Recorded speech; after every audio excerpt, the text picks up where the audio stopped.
Atualmente, informação vale ouro. É diferencial para pessoas, instituições e mercados. Você pode usá-la para impulsionar a sua carreira, para lutar por seus interesses ou direitos e para ampliar o seu conhecimento. Até aí tudo bem, nada de novo. Então aí vai um alerta. O seu concorrente pode estar fazendo ótimo uso das informações que ele tem nas mãos. Então, aproprie-se do máximo possível delas.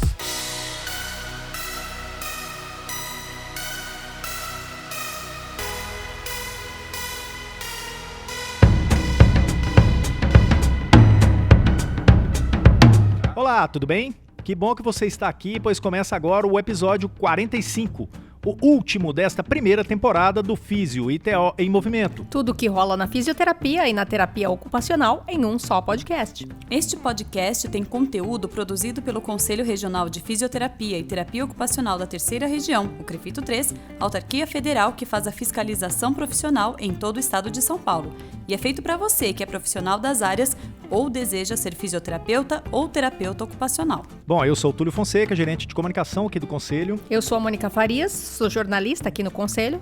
E eu sou a Gabriela Moreto, também jornalista do Conselho. E hoje a gente vai falar rapidinho sobre 4 assuntos. É quase um spoiler do que vem na edição 8 da revista. E quando este podcast for ao ar, a edição 8 da revista já estará a caminho da casa dos profissionais. Então vamos lá começar o nosso último episódio de 2019.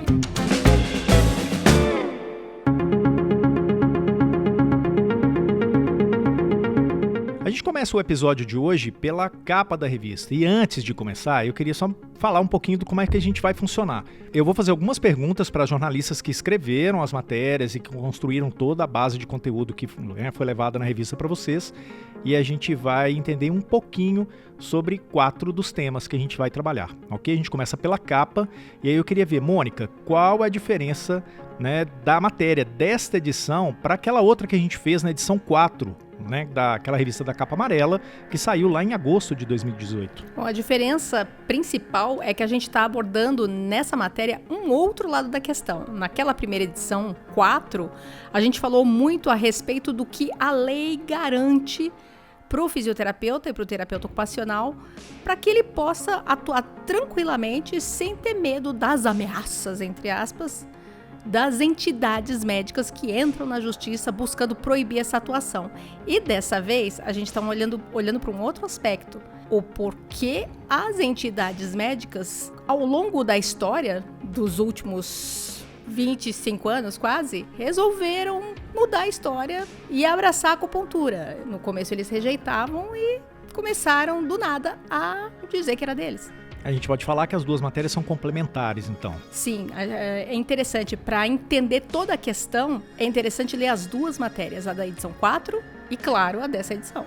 Ah, tá bom, eu não tenho essa revista em casa mais, que eu já joguei fora, não chegou, alguma coisa nesse sentido. Entra lá no site do CREFITO e baixa a edição 4. Baixa qual que você quiser lá, baixa todas e vai divertir.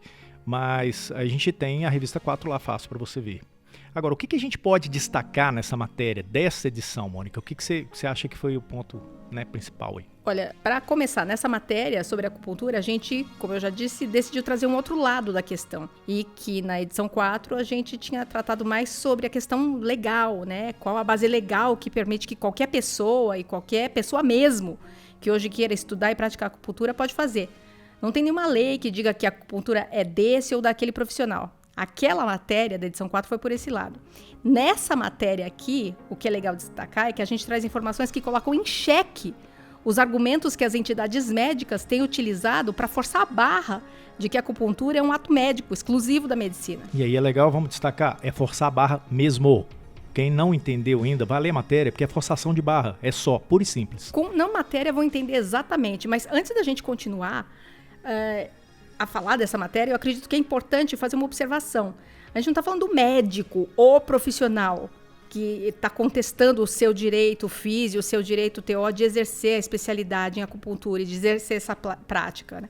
A questão toda é com as entidades médicas. Eu costumo dizer que o profissional que está na ponta, que está lá na assistência, que sempre procura o melhor para o paciente, ele não está preocupado com essas questões de entidades. Ele quer lá e trabalhar. E ele entende, o médico que está na acupuntura, ele entende que é uma prática multiprofissional.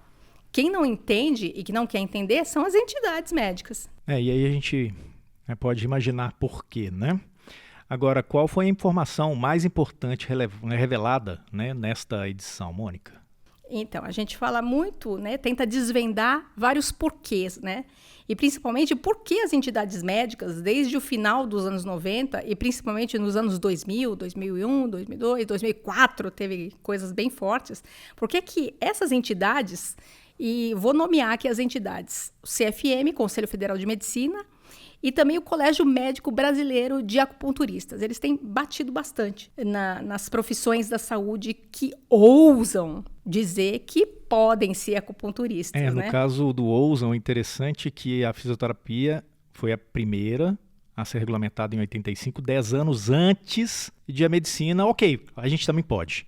Então é uma coisa que todo mundo que foi atendido até então por fisioterapeutas, 10 anos antes da medicina assumir que poderia e estava sendo atendido errado. Alô? Pois é, né? Pelos critérios deles, a fisioterapia já estava colocando toda a população brasileira em risco. Isso. Pelos critérios da medicina. Isso. Quando a gente vê que é totalmente o contrário. Eles estavam lá cumprindo um papel de atender uma demanda de pacientes que buscavam acupuntura. E se prepararam, porque não foi só uma canetada da doutora Sônia Guzman, na época, que era presidente do COFITO, não foi uma canetada. Tem lá naquela resolução que o profissional tem que se preparar para exercer essa especialidade. Mas, voltando para o que eu estava falando, de que como a medicina gosta de dizer que os outros ousam fazer alguma coisa que é um ato médico, eles batem em todo mundo, mas batem principalmente na fisioterapia. A fisioterapia, dentre as profissões de saúde que podem exercer acupuntura, vou citar algumas, é a psicologia, eles têm resolução que reconhece, a farmácia tem resolução que reconhece, a biomedicina tem resolução que reconhece a prática da acupuntura, o CFM, Colégio Médico Brasileiro de Acupunturistas, até bate nesses, mas mais de leve. A pancada maior é sempre na fisioterapia, nem na terapia ocupacional. Sim. É na fisioterapia. E é interessante a gente ver hoje essas entidades médicas, o CFM e o CMBA, entrando com um pedido de revogação das resoluções dos conselhos que reconhecem a atuação em acupuntura para seus inscritos. E constatar que durante muitos anos, agora eles pedem para revogar as nossas, durante muitos anos eles renegaram que a acupuntura pudesse ser uma prática médica. Você vai lá em 1972, tem uma resolução do Conselho Federal de Medicina que é muito bacana constatar, porque eles nunca revogaram essa resolução. E lá está muito claro, a acupuntura não é prática médica. E deixado numa forma que parece que assim, olha, isso é coisa de... Não é coisa de médico, isso é coisa de segunda linha, tá?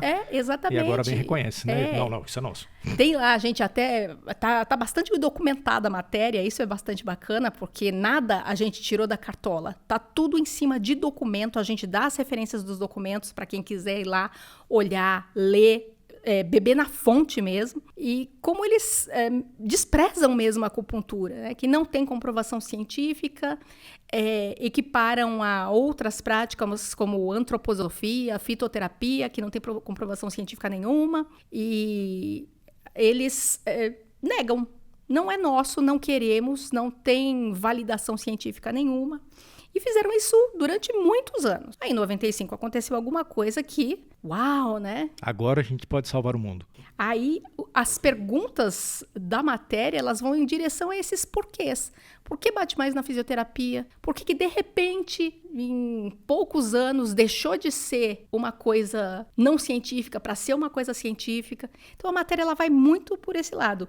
E um outro aspecto que a gente também aborda na matéria é sobre o quanto a ideia da população em geral, da sociedade, a ideia que eles têm a respeito do que é a medicina. Como ainda se percebe muito a medicina do jeito que era antigamente, quando o médico ele tinha o domínio de todas as áreas da saúde e de todas as práticas da saúde. O médico era a primeira referência em saúde. Isso ainda está muito no imaginário da sociedade brasileira e, eu ouso dizer, até que da sociedade mundial. Ainda existe muito essa ideia. E por isso que eles forçam tanto a barra para dizer que a acupuntura é um ato médico? Porque para muita gente isso faz sentido. É agulha, é doença, precisa de diagnóstico. Então é um ato médico. Até a imprensa cai nessa. Mas é uma história que assim, é o ato médico, que eles queriam em 2013, mas que foi vetado pela presidência da República. Nossa, teve muitos vetos. E mas essa eles questão, usam isso. E essa questão diagnóstica também foi vetado, né? Como você falou, dentre os muitos vetos, porque simplesmente invalidaria um monte de ação do SUS, ia paralisar a saúde pública no Brasil. Sim. E aí a gente pensa o seguinte, é uma informação, é uma matéria muito pesada, muito densa, e como é que os profissionais podem usar? Porque o Conselho não fez isso à toa. Não fez de jeito nenhum, não foi só simplesmente para afrontar as entidades médicas. E nem porque a gente está aqui batendo cartão e tem que fazer nosso trabalho. Pois a gente produziu esse conteúdo principalmente para armar, para dar munição para os profissionais, em primeiro lugar, para eles responderem a qualquer um que venha questionar a atuação deles na acupuntura. Mostrar que existe essa base legal para atuação. Eles não estão afrontando, não estão cometendo ilegalidade nenhuma. A própria Constituição garante isso, no artigo 5º. Garante que ninguém é obrigado a fazer ou deixar de fazer alguma coisa, senão em virtude de uma lei. Não existe uma lei dizendo que a acupuntura é desse ou daquilo. Mas para a medicina, a lei maior é a resolução deles. Então, né, que há as favas com a Constituição Federal. É isso que parece para a gente.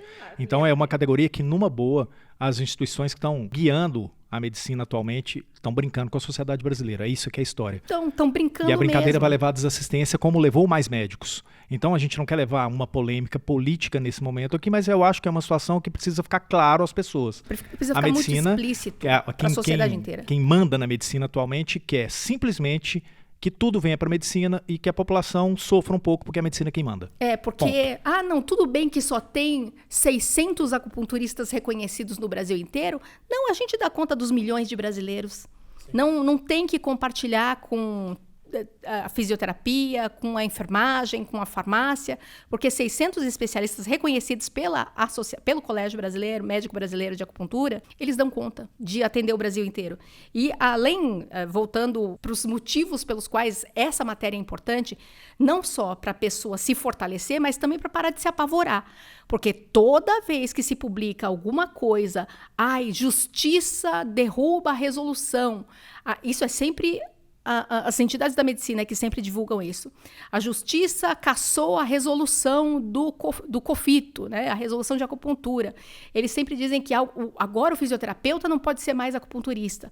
É proibido, justiça proíbe. São sempre essas chamadas, essas matérias nos sites, nas redes sociais das entidades médicas. Gente, não. Tudo isso é mentira, é a palavra certa para se usar. Quando eles dizem que você, fisioterapeuta, você, terapeuta ocupacional, é proibido, eles estão mentindo. Quando o juiz decide, assim, no máximo, ele decidiu não reconhecer a resolução do COFITO. Mas isso não significa que você não possa, porque...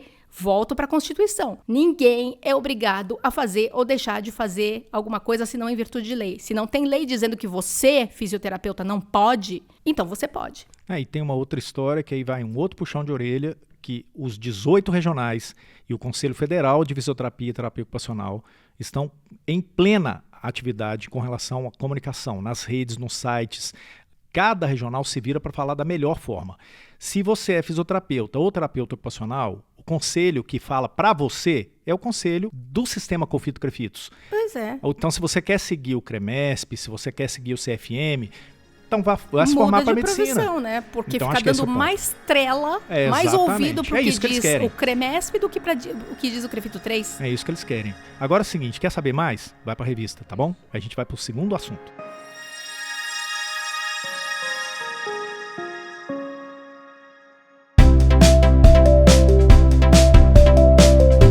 Gabi, a gente falou agora sobre questão de capacidade, né? Capacidade de atendimento, algumas coisas nesse sentido. Você fez uma matéria muito interessante sobre a questão do Departamento de Fiscalização do CREFITO. A gente tem 645 cidades, 80 mil profissionais, mais clínicas, hospitais e uma série de coisas para serem fiscalizados.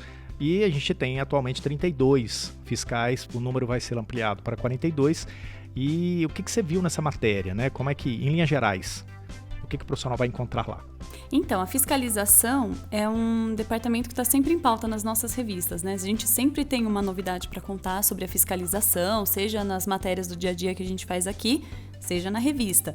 E nessa matéria da fiscalização, aqui da revista 8, o profissional vai encontrar informações sobre os novos casos de falsos profissionais, que sempre aparece, por mais que o CREFITO 3 dê o puxão de orelha, um ou outro continua aparecendo. Sim, sim. E também sobre o concurso público que o CREFITO 3 abriu, né, e que vai criar novas vagas para fiscais.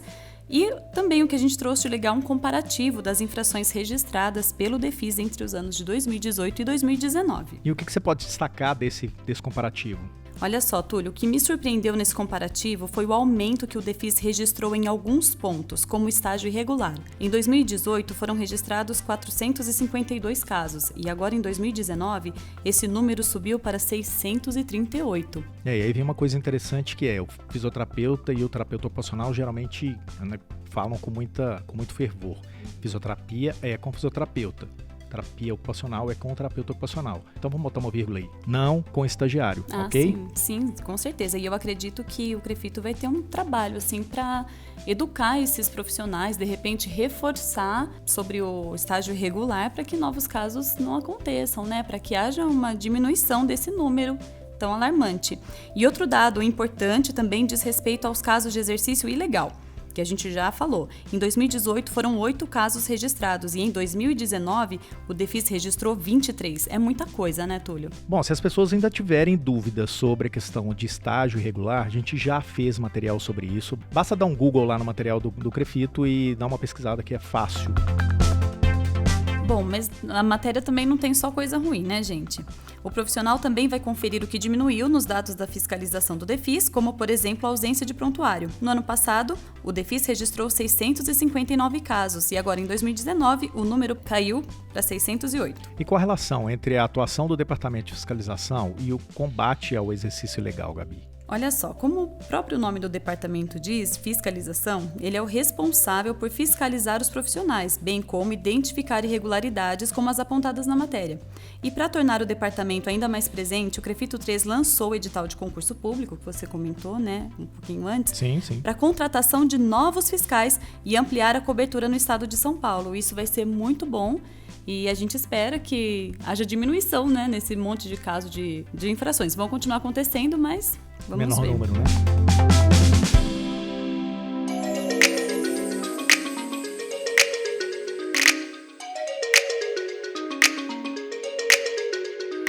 E essa edição traz um convidado especial. Quem é, Túlio? Bom, a gente ouviu o professor da SPM, que é a Escola Superior de Propaganda e Marketing, que é o Gabriel Rossi.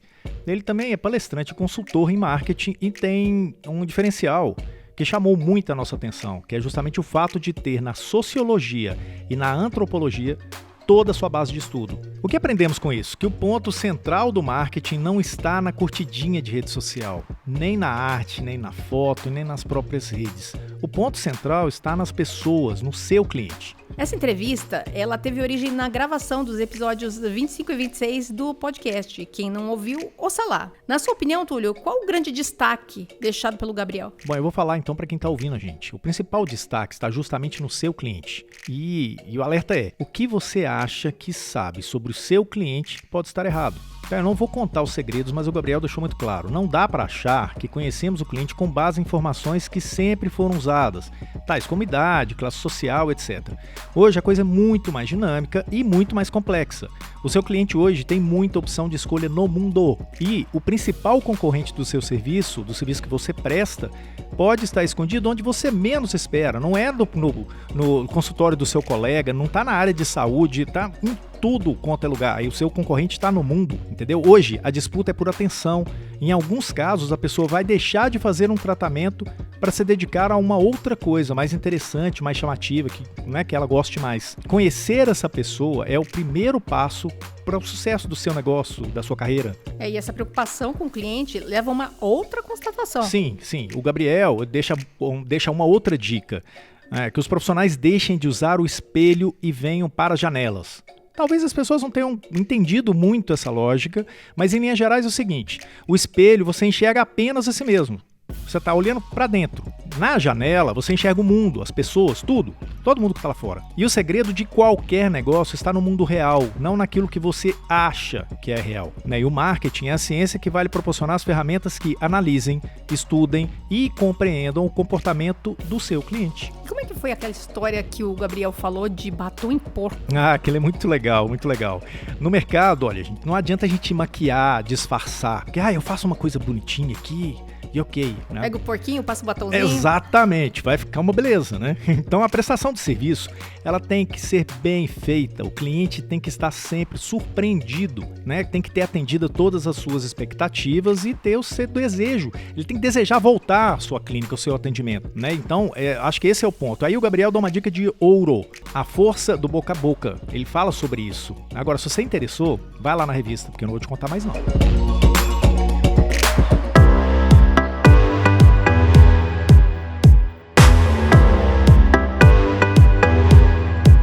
Vamos então para o quarto tema do episódio de hoje, a celebração dos 50 anos de regulamentação das profissões. Antes do evento realizado nos dias 12 e 13 de outubro, o Crefito produziu muito conteúdo a respeito dessa história. Mônica, conta pra gente como é que isso se deu, como é que foi isso? Olha só, produziu antes, durante e depois. E não Esses acabou 50 ainda, né? anos estão rendendo e vão render durante o ano inteiro, porque é muita coisa. A gente Vamos olhou... render mais 50 anos. Nossa, a gente olhou para a história dos 50 anos sob vários ângulos e a gente encontrou muita coisa, muitas possibilidades de abordagem. A gente viu que era tudo muito rico em histórias, era rico em personagem e a gente trouxe tudo isso para conteúdo em vários formatos diferentes, mas sempre enxergando um fio condutor para cada momento, nessa ordem. A gente foi ouvir aqueles que a gente chamou de os pioneiros das profissões, de uma época em que ninguém, às vezes nem eles mesmos, tinham ideia do que era fisioterapia, do que era terapia ocupacional. A gente falou com a doutora Veridiana Arbe McLuff, a TO que tem o registro número 1, a doutora Pessia Meyerhoff, também o professor Sérgio Mingroni, nos anos 60. Era todo mundo menino, eram meninas. E eles encararam a construção das profissões nesse contexto de final de anos 60, ditadura militar. Eles encararam muito, eles foram muito valentes. Depois a gente falou da estruturação corporativa das profissões e conversamos com os personagens envolvidos nesses momentos. Falamos dos desafios das profissões, pelo caminho político. Depois a gente falou das profissões pelo aspecto científico, o quanto de ciência foi construído nesses 50 anos e deu solidez para as duas profissões. E por último, a gente olhou para o futuro, né? Quais os caminhos, quais as tendências que a gente já observa hoje e que já apontam para o futuro da fisioterapia e da terapia ocupacional. E foi uma coisa que, assim, não é um exercício de futurologia. A gente chegou a falar isso em episódios do podcast. Foi uma situação de entrevistar os profissionais e ouvir deles para onde apontaria. Exatamente. Não foi nada de tirar a carta, né? Tirar a carta, vamos ver aqui, vamos ler a sorte, ler a mão. Não, são tendências que já se observam hoje, que já estão apontando para frente para os próximos anos. E é bacana o pessoal tá ligado. Agora, tudo isso a gente abordou de várias maneiras diferentes, em vários veículos e tipos de conteúdo diferentes. A gente teve 5 edições de podcast falando sobre esses assuntos. A gente também falou sobre eles em várias edições do Segundou, lá no Instagram, de uma forma mais lúdica, né? Sim. Mas a gente também abordou... Mas bem participativa, né? Bastante participativa, porque o bacana do Segundou é que existe essa interação entre as pessoas que estão acompanhando as lâminas que aparecem no Segundou. Isso, dá pra ter essa interação. E quem não sabe o que é o Segundou, ele está no Instagram, no Stories do Instagram, toda segunda-feira. Então a gente lança uma série de lâminas contando uma história de uma maneira bem mais simples, bem mais lúdica, inclusive. E chamando você para participar. Exatamente. A gente quer ouvir, em cada uma das lâminas, a gente pede para você participar e saber o que você está pensando. Mas vamos voltar para os 50 anos, né, Túlio? Sim. E não foi só Instagram e podcast. Teve muito mais coisa. E você falou do evento dos 50 anos. Durante o evento, teve a produção de muito material. Teve o vídeo contando, um vídeo em homenagem aos 50 anos, que foi muito emocionante. As pessoas, conforme ia sendo transmitido o vídeo, a plateia, né, encheu os olhos de lágrimas, né? Sim. A pessoa ficou muito emocionada. Foi um vídeo muito bonito, muito bonito curtinho, mesmo. Muito resumido, né? E ele está disponível Sim, no tá YouTube. disponível no YouTube. Também teve o que a gente chamou da web... É um web vídeo, né? O com os web pioneiros. vídeo com os pioneiros, né? Que foi um bate-papo muito bacana que aconteceu no palco da cerimônia de abertura do evento. Um bate-papo com a doutora Veridiana McLuff, terapeuta ocupacional, e com o doutor professor Sérgio Mingroni, fisioterapeuta. Foi um bate-papo muito bom. Lembrando, né? Isso. Contando causos daquele início, né? Também a gente produziu entrevistas com todos os especialistas que se apresentaram durante a parte científica do evento. Então, são 40... A gente tem 35 especialistas lá naquele dia, mas a gente entrevistou mais 10 que estavam. A gente tem 45 vídeos disponíveis. 45 vídeos disponíveis, todos eles apontando para o futuro das especialidades.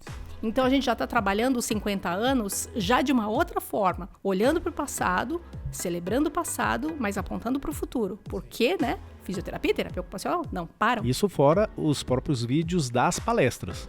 Que também Além estão dos vídeos das palestras, Isso. É verdade, tem todas as palestras na íntegra. Exatamente. E aí como é que eu faço para acessar isso tudo? Você vai ver que na edição 8 da revista, a gente tem lá vários QR Codes que você pode acessar através da câmera do seu celular, fácil. Hoje tá bom porque até a Globo tá usando isso, então a turma vai aprendendo a melhorar, né? A usar melhor essas plataformas, essas ferramentas. O QR Code é alguma coisa que já tem há muito tempo, mas o pessoal não usava bem, né? Agora tá ficando mais popularizado, a gente tá vendo mais QR Code, o pessoal baixando o aplicativo para ler o QR Code. O que você vai encontrar lá, nessa matéria específica dos 50 anos, não é pouca coisa, né, Gabi? Não é não, Túlio. Tem muita coisa pro pessoal folhear na revista e encontrar sobre essa matéria super legal que a gente fez sobre os 50 anos. E é uma matéria interativa que você lê o que tá lá, percebe algumas fotos, mas o material extra é muito maior do que a revista. Aquilo não cabe em 10 edições de revista. Com certeza. Então é bem legal que você pode estar consumindo isso lá. Agora, parte destes conteúdos, Gabi, foi obtida lá, dentro do evento, durante o evento, enquanto estava acontecendo aquilo. Vocês entrevistaram pelo menos 45 profissionais, certo? Isso mesmo, Túlio. Os vídeos já estão no YouTube. Qual que é a importância desse trabalho? Então, lá no evento, nós colocamos o jornalismo em ação. O pessoal da comunicação não parava em nenhum momento. Nenhum minuto, Nós fizemos entrevistas com vários palestrantes durante todo o evento e conversamos também com os diretores do CREFITO 3 e com os participantes do congresso. Foi um dia muito intenso e muito produtivo para a equipe de comunicação. E depois todo esse material se transformou em entrevistas, como a Mônica havia comentado.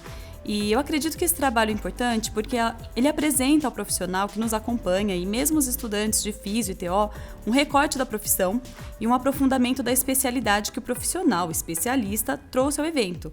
E, além disso, o material também apresenta uma reflexão para os próximos 50 anos das profissões. Por isso eu convido quem ainda não assistiu a acessar esse conteúdo no canal do CREFITO 3 no YouTube. Ah, legal. E aí, eu quero pedir a Mônica agora um spoilerzinho. Como é que a gente vai abordar isso na revista 9? A gente já está falando de abril de 2020, gente. A partir de agora, 50 anos a gente comemorou, parabéns aos profissionais, parabéns às profissões, mas agora é hora de olhar para frente. E a gente já começou a remexer nesses caminhos futuros da profissão. Então, spoiler mesmo, não vou dizer muita coisa, mas para onde está apontando a pesquisa em fisioterapia e terapia ocupacional? Que caminhos a pesquisa, o conhecimento das profissões está tomando? Que caminhos a atuação política vai tomar? O objetivo principal da revista é justamente esse. A gente vai lançar uma série de dúvidas para que os profissionais consigam entender as lacunas que vêm por aí, tá? E agora, nesse momento, a gente deixa uma lacuna, mas eu não quero que você vá embora, não. Porque a gente tem uma surpresinha para você.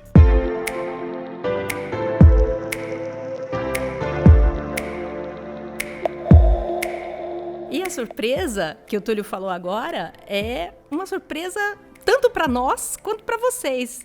Porque a gente faz o podcast, a gente trabalha com muito carinho, com muita precisão nos dados, nas informações, para manter vocês informados, mas a gente nunca sabe como é que vocês estão recebendo. Só que vocês comentam, vocês deixam comentários no YouTube, deixam comentários nas redes sociais, e por ali a gente tem condições de saber se a gente está indo pelo caminho certo, onde a gente pode melhorar. A gente incentiva, inclusive, a gente pede sempre que vocês deixem comentários para a gente saber se a gente está indo pelo caminho certo. E também saber o que é que vocês estão achando e de que forma a gente pode melhorar mais ainda esse podcast. E várias pessoas comentaram nas 44 últimas edições. A gente trouxe alguns aqui. A gente quer destacar alguns nomes de pessoas que participaram com a gente, deixando comentários construtivos ou de críticas também, não tem problema nenhum, muito pelo contrário, né? É até construtivo. Então a gente vai aqui agradecer, citar o nome de quem participou com a gente e deixar um grande muito obrigada para todos vocês. O Rodolfo Góes, ele comentou no nosso podcast 18 sobre físio na UTI, comentou que infelizmente ainda tem muito profissional sem físio na UTI. Helena Queiroz Moraes comentou sobre esse mesmo tema. Alessandra Pani, ela comentou naquele podcast da Black Friday, que foi bem recente, foi o número 40, que a gente fez em novembro, ela deixou lá também o comentário dela. E também a Júnia Cordeiro, terapeuta ocupacional. Ela comentou o episódio 8 sobre preconceito, planilha e profissão. Ela escreveu comentando sobre a necessidade de o profissional começar a mensurar resultados e a utilizar indicadores para valorizar a sua prática. E o Dan Jordão, que comentou no podcast sobre marketing, destacou a percepção da diferença entre preço e valor e ainda disse: a fisioterapia está sucateada há anos pelos planos de saúde e que grande parcela da culpa por isso é dos profissionais que se sujeitam a trabalhar a preço de marmitex. A Jamile Najosa comentou o mesmo episódio. E a gente destaca também a Rosângela Pinheiro, que está atuando profissionalmente na Itália. E ela comentando no podcast 34, que foi a parte 2 do especial dos 50 anos, sobre a criação dos conselhos. Ela conta que na Itália foi só no ano passado que criaram o conselho, mas que reúne todas as profissões de saúde. Quer dizer, eles só agora conseguiram um conselho que reúne todo mundo da saúde, não é nem só um conselho de físio e TO, e aqui já desde 75 que já tem os conselhos, né? Quer dizer, a gente está muito na frente. Muito na frente. E ela fala isso, inclusive, né? Ou seja, o pessoal, os pioneiros, fizeram um excelente trabalho lá no começo. Destacar também a Alicia Machado, que ela é terapeuta ocupacional lá no Rio de Janeiro, e a gente já conheceu lá no evento dos 50 anos, né? Foi muito legal. Foi um negócio muito legal, tipo, momento de tietagem. Eu me senti o cara. Obrigada, doutora Alicia. A gente ficou bastante contente quando você, pela voz e pelos nossos nomes lá no evento, você reconheceu a gente. Muito obrigada por sempre estar acompanhando o podcast da gente. E agradecer e registrar a participação, ouvindo, comentando, compartilhando o podcast. A Mirelle Figueiredo, a Jussara Pereira, o Renan Barbosa, a Daniela Delvan, a Vanessa, que o perfil é Vani SSA, e a Marcela Póvoas. E também a Jéssica Mapa, a Luciana Figueiredo, a Kelly Oliveira, a Tami Vieira, a Patrícia Yucari, a Liz Souza Rodrigues, Fabrício Valério, Aline Domingues, Mara Bran, Gabriel Rossi, Willington Sardinha e Juliana Mendes.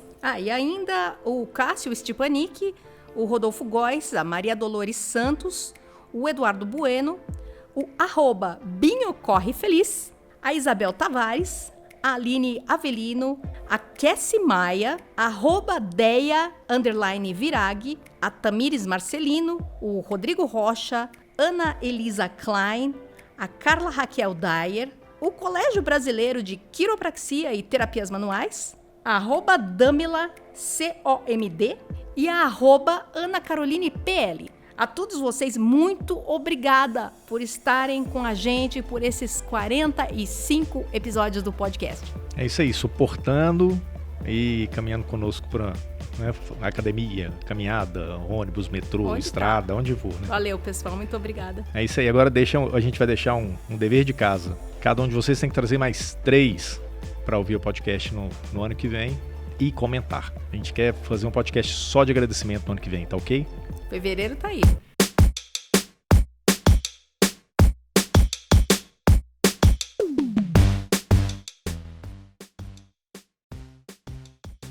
Bom, e assim concluímos essa 45ª e última edição da primeira temporada do podcast Físio e TO em Movimento. Tudo que rola na fisioterapia e na terapia ocupacional em um só podcast. Em 2019, a gente superou os 50 mil plays. Chegamos a 8 países, 18 estados, 152 cidades brasileiras, com a contribuição e a participação de mais de 100 profissionais de todos os estados brasileiros. Já estamos nos principais tocadores de podcasts, como Spotify, Apple Podcasts, Google Podcasts, Deezer, Anchor e por aí vai. E a gente mantém episódios também no YouTube, que é uma plataforma bem amigável, no Facebook, que não é tradicional, no Instagram e também no LinkedIn, tá bom? Lembramos que os podcasts são totalmente produzidos aqui pela equipe do Crefito 3.